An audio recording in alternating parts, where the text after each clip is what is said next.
গৌতম দা এসছে সকালবেলায়, চলে এলাম দাদা বাড়ি।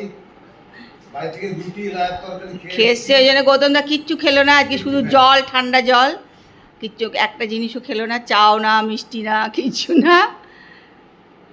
আজকে গৌতম দাকে দিয়ে আমার ব্লগটা কিন্তু স্টার্ট করলাম। সারাদিন খুব ভালো মতো কাটুক, আনন্দে থাক কাটুক, খুশিতে কাটুক। আনন্দ আর খুশি খুব একটা এই হচ্ছে না। দুটো নিয়েই কাটুক, আর দরকার নেই কে কি বললো, কে কি করলো, কে কি হলো। ওই একদম সবসময় আনন্দ, সবসময় আনন্দ। নমস্কার, সবাই কেমন আছো? আশা করি সবাই খুব খুব ভালো আছো। আমিও কিন্তু ভালোই আছি, কিন্তু গরমে একটুখানি বারবার ঘেমে যাচ্ছি এই আর কি। যাই হোক, চলো সকালে উঠে তো কাজকর্ম শুরু করে দিয়েছি। আর দেখো এখানে জলখাবার, একটু পাউরুটি আর একটা ডিম ভাজা নিয়ে বসে পড়েছি খেতে। তারপর সে জলখাবার খাওয়া হয়ে গেছে। ও তো খেয়ে দিয়ে গৌতমদার সঙ্গে বেরিয়ে গেল, একটুখানি কোথায় কাজ আছে ওই জন্য। এই আর কি, মিষ্টি এসে গেছে, মিষ্টি রান্নাবান্না করছে। আমারও অনেক কাজকর্ম কিন্তু হয়েও গেছে বলতে পারো, কিছু কিছু কাজ হয়ে গেছে, এখনও কাজ তো বাকি আছে। কাজ তো সারাদিনই আছে, তাই না? যত তুমি কাজ করবে ততই কাজ, আর কাজ না করলে কোনো কাজ নেই। তাই চলো, আমার ব্লগ কিন্তু আজকে আমি এখান থেকেই শুরু করছি। আমার সঙ্গে থাকো আর ব্লগটা দেখতে থাকো। ঘরের কাজ তো হয়ে গেছে, এবার চলে এসেছি রান্নাঘরে। রান্নাঘরটা পরিষ্কার টরিষ্কার করবো, তারপরে ভাত বসাবো। প্রচণ্ড জানো তো মেঘ করে আসছে।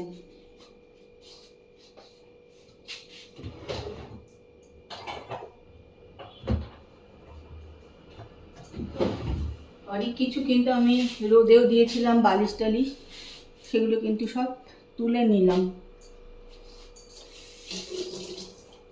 ঝট করে কখন বৃষ্টি চলে আসবে আর কি, একা তো তুলতে পারবো না অত, সেই জন্য সব তুলে তুলে ঘরে আবার ঢুকিয়ে দিলাম, দিয়ে চলে এসেছি রান্নাঘরের কাজ করতে।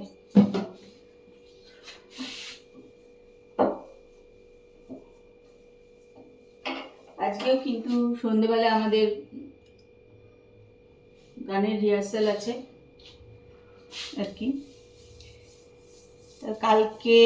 কালকেও ছিল, কতটাভাবে রিহার্সাল দেওয়া হয়নি খুব একটা।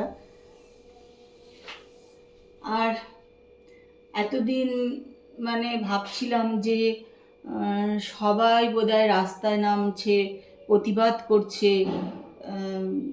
দেখছিলাম, মনে হচ্ছিল যে যাক, সবাই প্রতিবাদে সামিল হচ্ছে, প্রতিবাদ করছে, বিচার চাই বলে রাস্তায় নামছে। কিন্তু না, সবাই কিন্তু নামছে না, সবাই কিন্তু প্রতিবাদ চাইছে না, জানো তো। হয়তো এদের পরিমাণ, এদের সংখ্যা অনেক কম, যারা প্রতিবাদ চাইছে না তাদের সংখ্যা কিন্তু কম। প্রতিবাদ চাইছে তাদের সংখ্যা অনেক বেশি, সেখানে মিছিল মিটিং সব কিছু দেখলে বোঝা যাচ্ছে। কিন্তু যারা প্রতিবাদ চাইছে না তাদের সংখ্যা কিন্তু কম, কিন্তু আছে। আমার যেন কদিন মনে হয়েছিল যাক, সবাই রাস্তায় নেমেছে, সবাই প্রতিবাদ চাইছে। আমাদের দেশের ছেলেমেয়েরা এবার একটু স্বাধীনভাবে, মেয়েরা বিশেষ করে স্বাধীনভাবে রাস্তায় চলতে পারবে।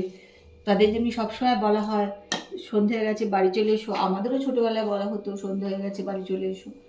এখনও বলা হয়, মায়েরা সব সময় মেয়েদের পেছনে ছুটছে, স্কুল কলেজ টিউশন যেখানে যাচ্ছে মাদের পেছনে পেছনে ছুটতে হচ্ছে, তাদের সব কাজ ফেলে রেখে তাদেরকে পাহারা দিতে হচ্ছে। ভাবছিলাম এগুলো বোধহয় এবার আস্তে আস্তে বন্ধ হবে, এই প্রতিবাদ মিছিল থেকে, এই বিচার চাই শব্দ থেকে। কিন্তু না, সবাই চাইছে না, অনেকেই চাইছে না। আমি বললাম আগেও তোমাদের, এদের সংখ্যা কম। এরা কি জানি কি ভাবছে, এদের বক্তব্য বোধহয় এটাই যে আগে কতজন মরেছে তার জন্য কেন রাস্তায় নামোনি, আজ কেন নামছো, কি দরকার, নেমে কি হবে, এরকম একটা ব্যাপার তাদের। সবটাতে একটা জিজ্ঞাসা চিহ্ন তাদের আর কি আছে। তা দেখো, এটা তো তুমি কাউকে জোর করে করাতে পারবে না, সেজন্য অবশ্য সব জায়গায় ভালো মন্দ মিশিয়েই তো লোক থাকে, তাই না? সেরকমই সবখানেই আছে আর কি। তবে সত্যি কথা, আমরা ভাবছিলাম যে সবাই নামছে, দেখো সবাই, ছোট্ট ছোট্ট বাচ্চাগুলো কি সুন্দর রাস্তায় বলতে বলতে যাচ্ছে, মানে দেখলে তাদেরকে, মানে কি বলবো, কান্নায় পেয়ে যায় তাদেরকে দেখলে, এত ছোট তারা। কিন্তু যেখানে একদম মানে শিক্ষিত অনেক মানে লোকেরা সেখানে চাইছে না, মানে খুব আশ্চর্য। মানে দুঃখিত আর কি এটা ব্যাপারটাতে দেখে বা শুনে সত্যি দুঃখ লাগলো আমার। যাই হোক, চলো, অনেক কিছু বলে ফেললাম, অনেক জ্ঞান দিয়ে দিলাম। এবার রান্নাঘরের কাজ করি, যেটা আমার রোজকার কাজ।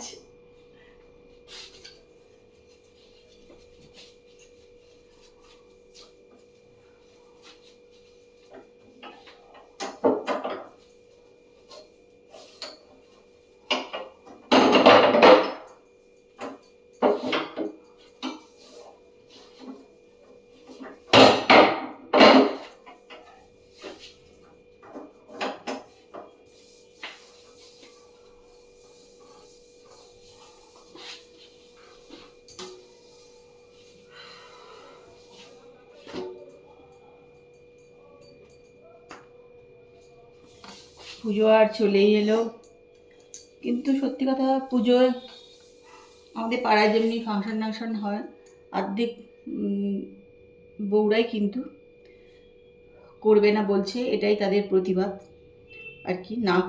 না করে তারা প্রতিবাদ করছে আর কি।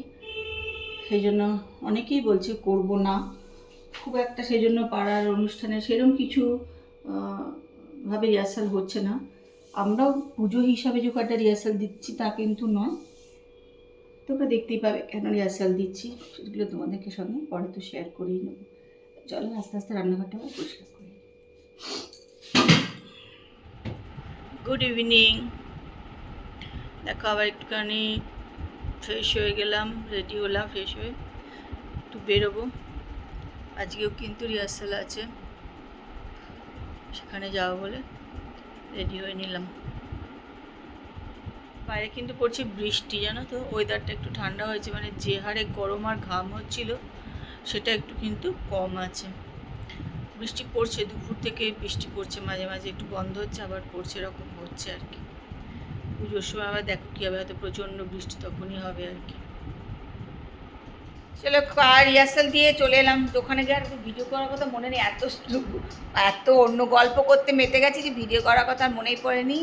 রিতার বাড়ি গিয়ে রিহার্সাল দিয়ে চলে এসেছি। এই যে কৃষ্ণা, আজকে রিহার্সাল আছে, কেউ আসেনি। খুঁজে পাচ্ছি না কৃষ্ণা, আমি, গীতালি আর রিতা আজকে মোটামুটি 4 জনের রিহার্সাল দিয়েছে, আর কেউ না। তবে কিন্তু এটা কিন্তু দুর্গাপুজোর যে ফাংশন করি সেই রিহার্সাল কিন্তু এটা নয়। যাই হোক, যেটুকু রিহার্সাল দিলাম চলে এলাম। সে কৃষ্ণা এখন বসে আছে, স্বপনদা আসবে, তারপর বাড়ি চলে যাবে। আমি তখন ফ্রেশ ট্রেশ হয়ে নেব। তোমার কি আমার ব্লগগুলো দেখতে পাচ্ছ না? তোমার তাহলে লিঙ্কটা দিয়ে দেবো, তুমি লিঙ্কটা আবার খুলে নিয়ে করে নেবো। দিয়েছিল আগে, আর একবার তাহলে দিয়ে দেবো। হয়ে গেলাম ফ্রেশ। এবার রাত্রিবেলা খাওয়া দাওয়া কী হবে সেগুলো বার করবো, তারপরে গরম করবো। ঘরের ঘড়িটা দেখো বন্ধ আছে, এটা ব্যাটারি লাগাতে হবে, ব্যাটারি শেষ হয়ে গেছে, সেখানে এটা বন্ধ। চলো রাতের খাবার বার করে নিলাম। এই যেখানে চিলি ফিশ, এটা হচ্ছে চিলি ফিশ, এখানে আছে রুটি আর এখানে আছে মিষ্টি। এই হচ্ছে আজকে আমাদের রাতের খাবার দাবার। এখন বার করে রাখলাম, তাপস আসলে তারপরে গরম করবো। খাওয়া দাওয়া হয়ে গেছে, কাজকর্ম হয়ে গেছে, চলে এসেছি ঘরে।